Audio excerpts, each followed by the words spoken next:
दोस्तों नमस्कार। आज हम जानेंगे NITTR Bhopal national institute of technical teachers training and research Bhopal.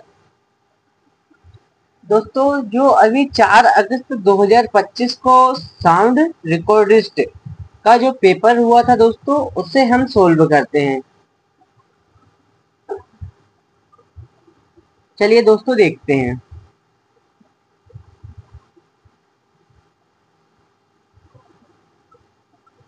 दोस्तों इसमें 100 प्रश्न थे। 0.25 की नेगेटिव मार्किंग थी दोस्तों। ऑफलाइन पेपर था। कितने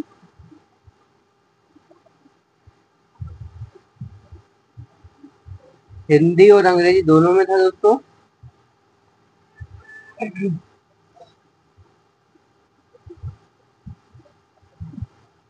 स्टार्ट करते हैं, देखते हैं दोस्तों। स्टूडियो में प्रतिध्वनि का मुख्य उद्देश्य क्या है दोस्तों? तो दोस्तों इसका करेक्ट आंसर है बी, ध्वनि की गुणवत्ता और गहराई को बढ़ाना। अगला क्वेश्चन देखते हैं दोस्तों। एक भाषण स्टूडियो के लिए सामान्य प्रतिध्वनि समय क्या होता है? 0.3 से 0.5 सेकेंड। B is correct answer. कक्ष तापमान 20 डिग्री सेल्सियस पर वायु में ध्वनि की गति क्या होती है? 343 मीटर प्रति second. A is correct answer. निम्नलिखित में से किस सामग्री में ध्वनि अवशोषण गुणांक सबसे अधिक होता है? कालीन में। सी इज करेक्ट आंसर। किस शब्द का उपयोग ध्वनि तरंगों के गति परिवर्तन के कारण मुड़ने को दर्शाने के लिए किया जाता है? अपवर्तन। B is correct answer. नियंत्रण और मॉनिटरिंग कक्षों के लिए आवश्यक है? संतुलित अवशोषण और प्रसार। B is correct answer. कौन सी सामग्री सबसे अधिक ध्वनि अवशोषण करती है? ध्वनि अवशोषक foam. C is correct answer. हवा में ध्वनि के अपवर्तन को सबसे अधिक कौन प्रभावित करता है? तापमान ढाल। ए इज करेक्ट आंसर। जब ध्वनि तरंग सतह से टकराकर लौटती है उसे कहते हैं परावर्तन। सी इज करेक्ट आंसर। संगीत में किसी स्वर की ऊंचाई या नीचाई को क्या कहा जाता है? Pitch. B is correct answer. निम्न में कौन सा वाद्य यंत्र तार वाद्य है? Violin. B is correct answer. संगीत में सामंजस्य का मुख्य कार्य क्या है? एक साथ कई स्वरों को मिलाना। B is correct answer. भारत का कौन सा संगीत रूप राग और ताल पर आधारित है? शास्त्रीय। B is correct answer.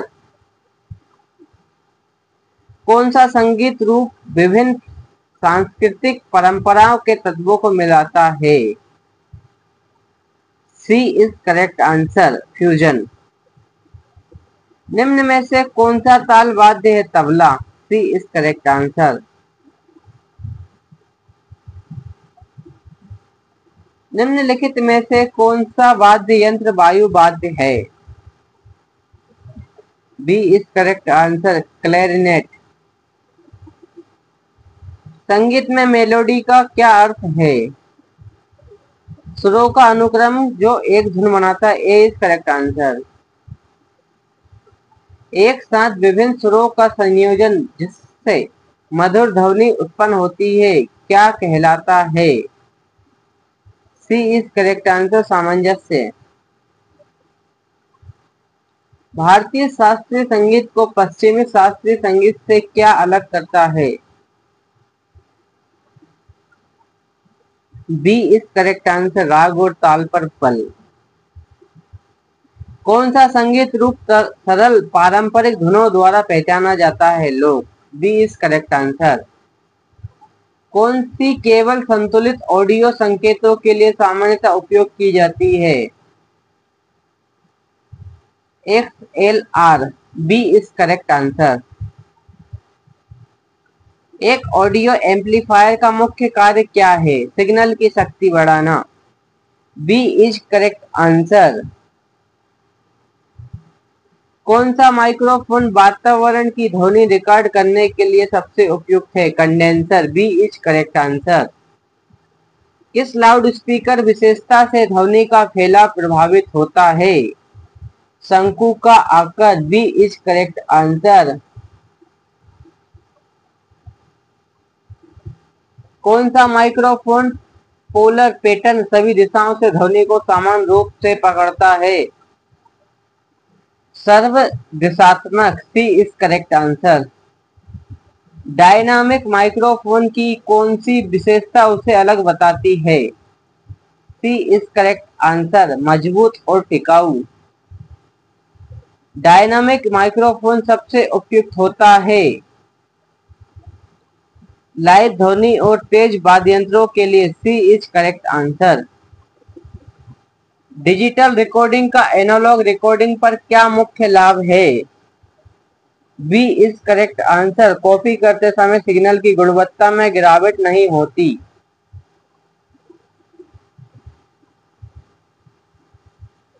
पेशेवर लाउडस्पीकर की सामान्य प्रतिबाधा क्या होती है?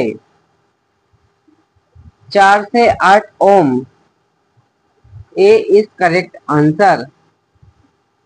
एनालॉग ध्वनि ध्वनि को किस प्रकार संग्रहित करती है? चुंबकीय मीडिया पर विद्युत सिग्नल के रूप में। ए इज करेक्ट आंसर।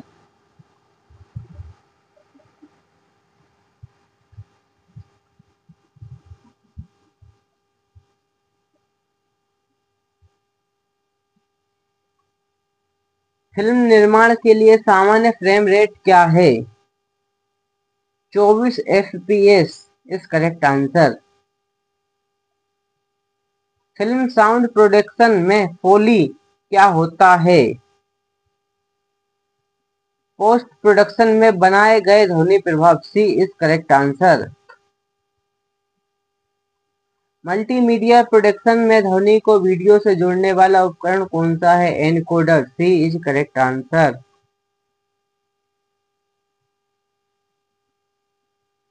कौन सी साउंड तकनीक दृश्य को अधिक वास्तविक बनाती है?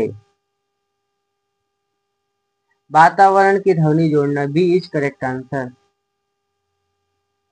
कौन सा मिक्सिंग प्रकार फिजिकल फेडर और नॉब का उपयोग करता है?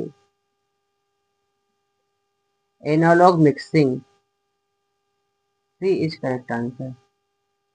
पोस्ट प्रोडक्शन में ऑडियो और वीडियो को सिंक्रोनाइज करने के लिए कौन सा उपकरण उपयोग किया जाता है? स्लेट या clapper board. B is correct answer. Film audio के लिए सामान्यतः कौन सा फॉर्मेट उपयोग होता है? WAV। B is correct answer. निम्न में से कौन सी तकनीक मल्टीमीडिया में ध्वनि एकीकरण की विधि नहीं है? Chroma keying. C is correct answer.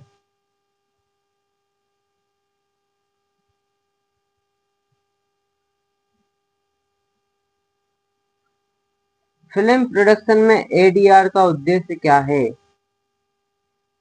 संवाद को पुनः रिकॉर्ड करना। डिजिटल ऑडियो वर्क स्टेशन में प्लग इन क्या होता है? ऐसा सॉफ्टवेयर घटक जो अतिरिक्त कार्य क्षमता जोड़ता। B is correct answer. पेशेवर ऑडियो रिकॉर्डिंग में सामान्यतः किस बिट डेप्थ का उपयोग किया जाता है? 24 bit. D is correct answer. Audio production में DAW क्या उद्देश्य है? ऑडियो को संपादित करना और मिक्स करना। B is correct answer.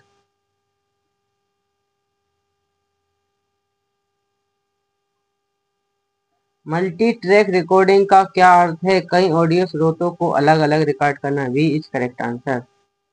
Mixing में इक्वलाइजेशन का मुख्य उद्देश्य क्या है? आवृत्ति संतुलन समायोजित करना। B is correct answer. Analogue की तुलना में डिजिटल मिश्रण का क्या लाभ है? सटीक नियंत्रण और स्वचालन। B is correct answer. Digital audio में अधिक सैंपलिंग रेट का क्या परिणाम होता है? बेहतर ऑडियो गुणवत्ता। सी इज करेक्ट आंसर। कौन सा उपकरण एनालॉग सिग्नल को डिजिटल में बदलता है?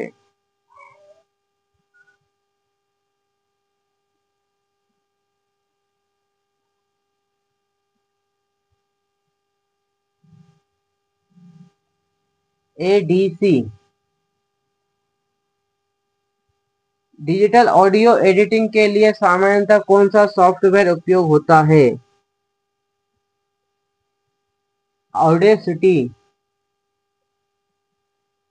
डिजिटल ऑडियो में सैंपलिंग रेट किसे दर्शाता है? प्रति सेकंड लिए गए ऑडियो सैंपल्स की संख्या। निम्न में से कौन सा ऑडियो फॉर्मेट अनकम्प्रेस्ड होता है? WAV। ऑडियो संपादन के लिए व्यापक रूप से उपयोग होने वाला सॉफ्टवेयर कौन सा है? ऑडेसिटी। रिकॉर्डिंग से अनचाही पृष्ठभूमि ध्वनि को हटाने की प्रक्रिया को क्या कहते हैं? Noise getting. ऑडियो नॉर्मलाइजेशन का उद्देश्य क्या है? वॉल्यूम स्तर को एक समान करना। ऑडियो एडिटिंग में क्रॉस फेड क्या है? दो ऑडियो क्लिप के बीच में सहज परिवर्तन। रियल टाइम ऑडियो मिक्सिंग के लिए कौन सा हार्डवेयर सामान्यतः उपयोग होता है? Audio mixer console. ऑडियो संपादन सॉफ्टवेयर में टाइमलाइन क्या दर्शाता है? समय के अनुसार ऑडियो क्लिप का दृश्य लेआउट। लाइव शो या स्टूडियो सत्र में रियल टाइम एडिटिंग के लिए क्या उपयोग किया जाता है? DAW controller. कौन सा संपादन सिद्धांत ऑडियो स्पष्टता सुनिश्चित करता है? फ्रीक्वेंसी स्तर को संतुलित करना। ऑडियो एडिटिंग में रेंडरिंग का क्या अर्थ है? संपादित ऑडियो को अंतिम प्रारूप में एक्सपोर्ट करना। ऑडियो संपादन में समय खिंचाव क्या है? ऑडियो की अवधि बदलना बिना पिच को बदले। ऑडियो को दृश्य के साथ सिंक्रनाइज करने का उद्देश्य क्या है? एक सुसंगत और प्रभावशाली अनुभव बनाना। कौन सा ऑडियो तत्व दृश्य में भावनात्मक प्रभाव को बढ़ाता है? Background score. फिल्म संपादन में ध्वनि सिंक्रोनाइजेशन के लिए कौन सा सॉफ्टवेयर आमतौर पर उपयोग होता है? Adobe Premiere Pro. Post production में फोली प्रभावों का उपयोग किस लिए किया जाता है? दृश्य क्रियाओं से मेल खाने वाले वास्तविक ध्वनि प्रभाव जोड़ने के लिए।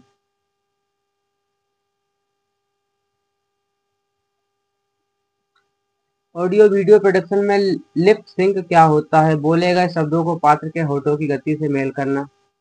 एक्शन सीन के लिए सामान्य ऑडियो इफेक्ट क्यों कौन सा है? डिस्टॉर्शन। नाटकीय दृश्य को बढ़ाने वाला ध्वनि प्रभाव कौन सा है? Low frequency rumble. दृश्य को बेहतर बनाने के लिए ऑडियो इफेक्ट का उदाहरण क्या है? स्क्रीन पर एक्शन के अनुसार यथार्थ गन शॉट ध्वनि बनाना। दृश्य में ध्वनि की स्थानिक अनुभूति को क्या बेहतर बनाता है? Stereo panning. कौन सी तकनीक लीव मूवमेंट से मेल खाने के लिए ऑडियो को सुनिश्चित करती है? ADR। मीडिया में बौद्धिक संपदा अधिकार का मतलब क्या है? रचनात्मक कार्यों की कानूनी सुरक्षा।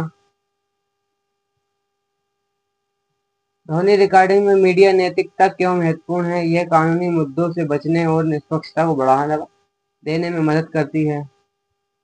उचित परियोजना दस्तावेजीकरण क्यों महत्वपूर्ण है? यह कानूनी सुरक्षा और कार्य प्रवाह ट्रैकिंग सुनिश्चित करता है।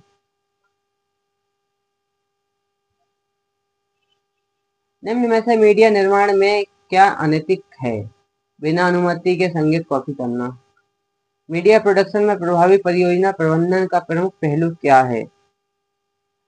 स्पष्ट संवाद, संसाधन आवंटन और समरेखा प्रबंधन। बड़े पैमाने पर उत्पादन में उचित मीडिया प्रबंधन क्यों महत्वपूर्ण है? यह सभी मीडिया संपत्तियों का कुशल संगठन, बैकअप और पहुंच सुनिश्चित करता है। नैतिक मीडिया शिक्षा का मुख्य उद्देश्य क्या है? उचित उपयोग सिद्धांतों को बढ़ावा देना।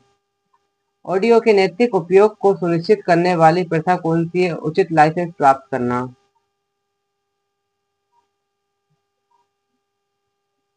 ध्वनि संपादन में आम नैतिक समस्या क्या है? ध्वनि स्रोत का गलत प्रस्तुतिकरण। कौन सा दस्तावेज ऑडियो उपयोग अधिकार को परिभाषित करता? Licence agreement. Multi camera setup में ध्वनि की क्या भूमिका होती है? सभी शॉट्स में ऑडियो की एकरूपता बढ़ाना। Multi camera live event recording में मुख्य चुनौती क्या है? कई वीडियो स्रोत के साथ ऑडियो को सिंक्रोनाइज करना। लाइव इवेंट के लिए मल्टी कैमरा शूटिंग का एक प्रमुख लाभ क्या है? B is correct answer. यह लगातार रिकॉर्डिंग और एक साथ कई दृष्टिकोण को सक्षम बनाता है। मल्टी कैमरा शूटिंग में सावधानी पूर्वक कैमरा समन्वय क्यों आवश्यक है? C is correct answer. Shots के ओवरलैप से बचने और विविध पूरक एंगल प्रदान करने के लिए। लाइव मिक्सिंग में क्या शामिल होता है? वास्तविक समय में ऑडियो इनपुट को संतुलित और स्विच करना। C is correct answer. Multi camera recording में टाइम कोड का उपयोग किस लिए किया जाता है? B is correct answer. कई स्रोत से ऑडियो और वीडियो को सिंक्रोनाइज करने के लिए। मल्टी कैमरा शूट की पोस्ट प्रोडक्शन एडिटिंग में कौन सा कार्य महत्वपूर्ण होता है? C is correct answer. सभी एंगल में ऑडियो और वीडियो ट्रैक को संरेखित करना। लाइव प्रोडक्शन में ऑडियो ऑपरेटर को किसके साथ समन्वय करना चाहिए? B is correct answer. Camera person और निर्देशक। लाइव इवेंट ऑडियो प्रोडक्शन के लिए कौन सा कौशल आवश्यक है? Real time mixing. Multi camera setup में साउंड चेक का उद्देश्य क्या है? ऑडियो गुणवत्ता सुनिश्चित करना। फिल्मों में संवाद को दोबारा रिकॉर्ड करने की तकनीक क्या कहलाती है? डबिंग। साउंड प्रोडक्शन चेन में अंतिम चरण कौन सा होता है? मास्टरिंग। किस चरण में संगीत, संवाद और ध्वनि प्रभाव के बीच संतुलन को अंतिम रूप दिया जाता है? मिक्सिंग। मास्टरिंग ऑडियो प्रोडक्शन में क्या सुनिश्चित करता है? विभिन्न प्लेटफॉर्म पर स्थिरता और प्लेबैक गुणवत्ता। डिजिटल प्रोडक्शन में ऑडियो इंटरफेस का मुख्य कार्य क्या है? एनालॉग सिग्नल को डिजिटल में और इसके विपरीत बदलना। ऑडियो प्रोडक्शन के दौरान लेवल चेक करने के लिए कौन सा उपकरण आवश्यक होता है? VU मीटर या डिजिटल मीटर। डिजिटल मीडिया के लिए स्पष्टता बढ़ाने वाली ऑडियो प्रक्रिया क्या है? इक्वलाइजेशन। ऑडियो मास्टरिंग के लिए सामान्यतः तकनीक कौन सी है? Dynamic range compression. अंतिम मास्टर ऑडियो के लिए सामान्य रूप से उपयोग किया जाने वाला फॉर्मेट कौन सा है? .wav। निम्न में से कौन सा मीडिया फॉर्मेट आमतौर पर सराउंड साउंड तकनीक का उपयोग करता है? डिजिटल फिल्म और सिनेमा। ठीक है दोस्तों, 100 क्वेश्चन थे। मिलते हैं अगले वीडियो में, तब तक के लिए जय श्री कृष्ण।